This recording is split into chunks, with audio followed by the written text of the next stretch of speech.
The extra large is available in cayenne, moss, and aubergine. We didn't have 6.5 in the plum, so I brought you black. But I really want plum. Do you think moss is pretty? You know, I don't know, lady. Why don't you just pick a color, please? For the most part, we tried to shoot it like we normally work, and you know, a lot of it was still shot on location with, you know, eventually replacing some backgrounds and extensions, but we treated it as small and as intimate as we could create that kind of, you know, that kind of scale of the film, and really tried not to have the visual effects sort of overwhelm the process. You know. We're also dealing with movie stars. We have Matt Damon and Kristen Wiig, and you know, that has a big support team and all that, but those are also actors. Matt is an actor that can work like in a very intimate way, and we don't have video village, we don't have a tent. I'm not in a DIT tent. I actually operate the camera off a monitor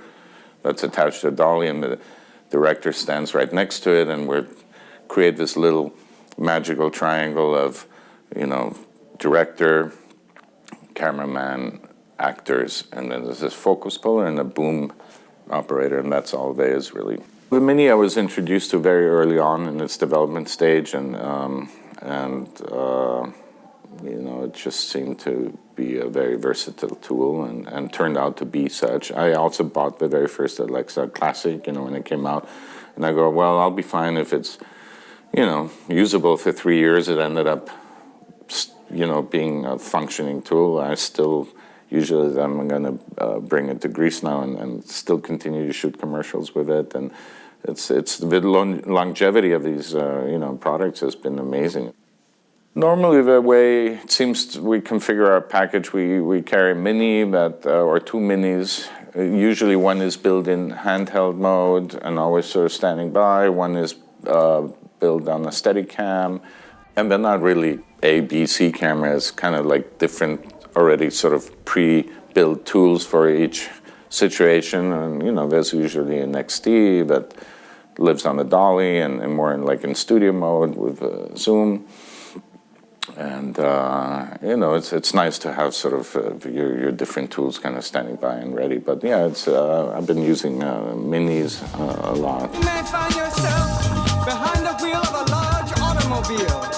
And you may find yourself in a beautiful house with a beautiful wife. And you may say to yourself, Matt. There were a lot of situations that we could treat just like we're shooting a regular non-VFX film. When large, normal-sized people and small, downsized characters interact, it became challenging because everything had to get scaled accordingly. So let's say you have a guy sitting on the table on a cereal box talking to Matt Damon in this case, and you know, we're shooting Matt interacting with the small person, and we had little 3D models of actors, and he would be talking to this.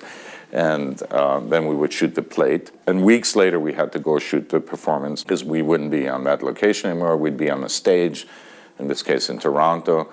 But, you know, we realized that everything has to get scaled. So if you're lighting the small person in this very tiny kitchen with a 4x4 bounce, and the bounce is, let's say, you know, 4 feet away or 6 feet away, everything on scale, the light source also has to, you know, grow accordingly. So suddenly you're dealing with, you know, 3 40x40 butterflies with, you know, I don't know how much power is 3 ARRI Maxes shooting into them at 60 feet distance, at 42 feet height, and then you know, so everything had to grow in size, including the light sources, which is something, you know, we kind of knew about, but when we actually did the math and realized, you know, the dimensions of the stage and all that, it became, you know, challenging just to fit it all in, because also the camera, you know, if you shoot somebody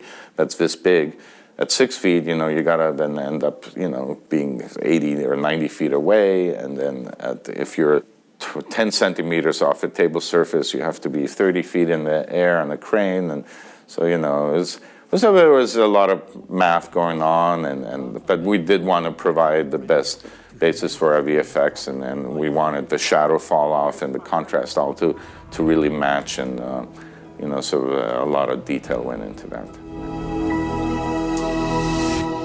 Wow. That is wild, isn't it? It's just wild.